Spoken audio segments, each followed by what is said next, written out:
Paper is paper, right? If you've been making cards long, you know that not all paper is created equally. Today I want to share something a little bit different about a kind of paper that I haven't used before in my videos. Really add some fun touches to some cards. You can use it in some new ways. Let's take a look at it.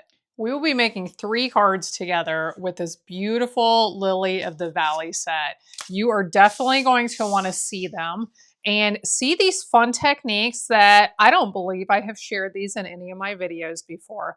So here is what we are doing today. I am using paper that is white core, white in the center. So most of the time for my projects, I either use just regular designer paper or I use cardstock. But this type of cardstock is white in the center. Well, what's the point? Why does it even matter? You can't see it. Well, you can do some fun things with it.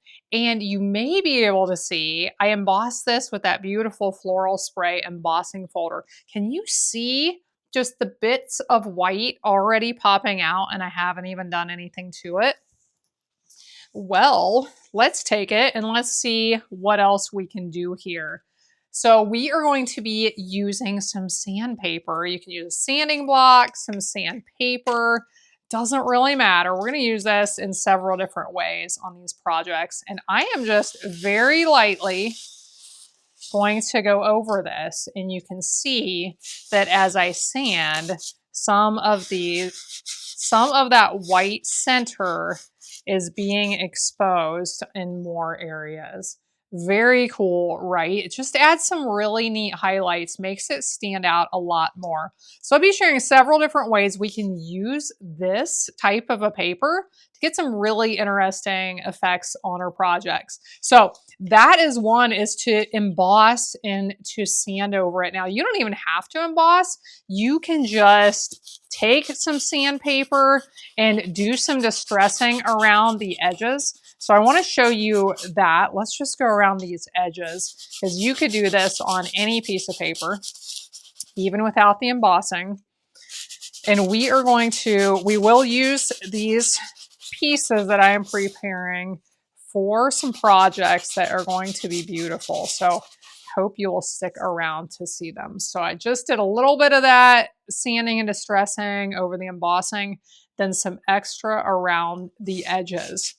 We are going to set this aside and let's prepare another piece. Let's see what else we can do with this cardstock. It's called two-tone cardstock is what I'm using, but we are using it in some ways that we can see that white through and distress it and be able to see that white in the center.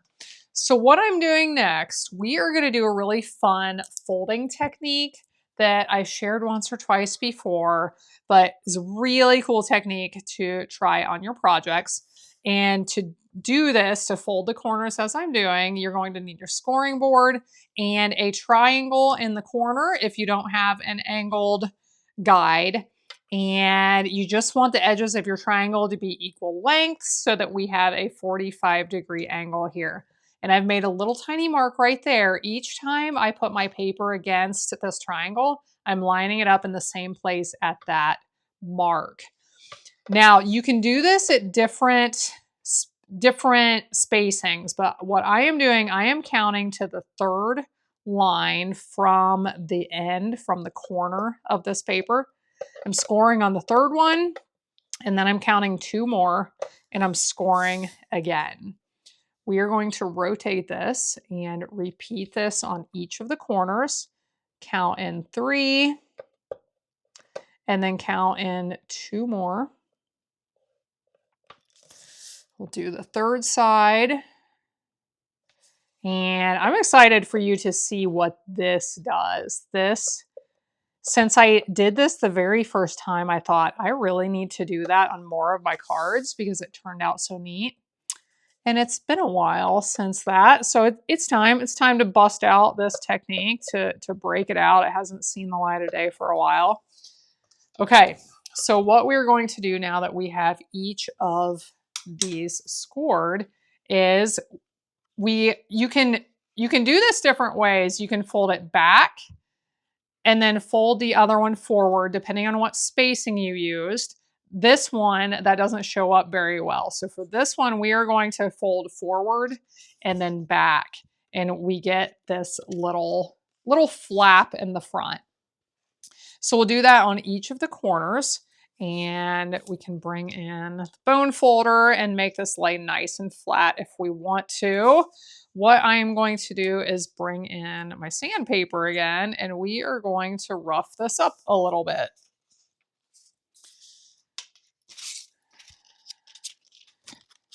So I'm just going to go back and forth a little on those edges. I want to go straight back and forth on these so that I don't mess up those score lines where it's bent. And let's pull this up and look at it up close so that you can see what we have done. Can you see that distressing here, especially on these edges? I started to get a little bit over here and over here. I could go back and add more to that if I want to, but I really just wanted to focus on these raised areas. So I've created another one of these, a little bit smaller. We're going to layer them. Stick around. We will look at that in just a moment. Before we do that, we are going to do one more technique with this paper to bring out that white on the insides. And for this one, I am going to score at an angle. We'll line it up this way. And I am just going to score randomly. If I wanted to, I could count and make sure these are evenly spaced, but I actually don't want them to be evenly spaced. We are just going to make these random. So here we'll go over a little bit further.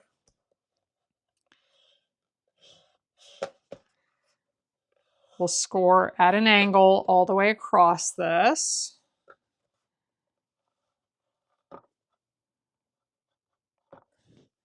And now that we have those score lines, let's do a bit of distressing on this. Now I'll mention this.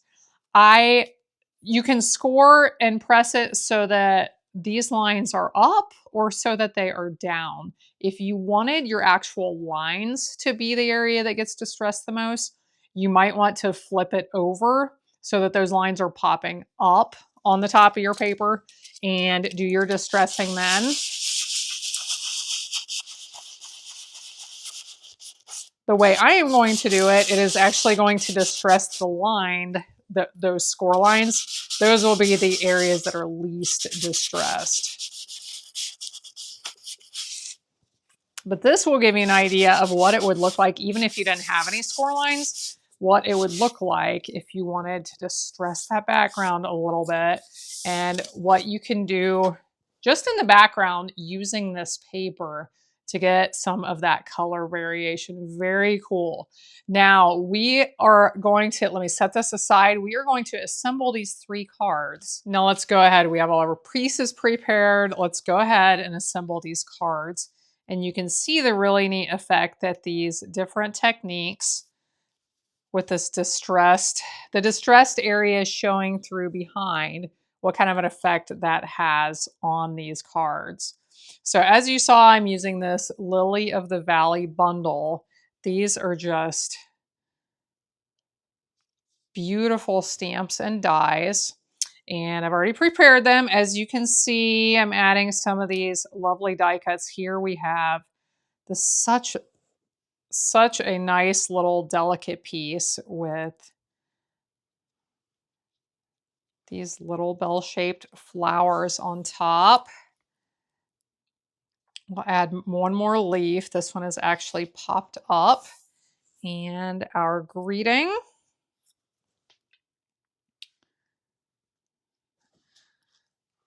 So here you can see this one up close. Very nice. I like how this one is just the green and the white. With these other ones, we'll end up with some more colors mixed in. Here on this card, this is just regular cardstock, so we don't have any of that white popping through. As you can see, this is my card base. I embossed it with that floral spray embossing folder. Here we have that piece that we created with the distressing. That is the lower layer. I created one. It's the exact same. It's just a 1/4 inch smaller, both directions so that we get the matted effect on the edge. But this is some absolutely beautiful sunset shimmer paper. I'm using this paper a ton. Hopefully you can appreciate the amazing shimmery glow that we get here. But I've attached that on top and we will place this here. We have a few die cuts to add.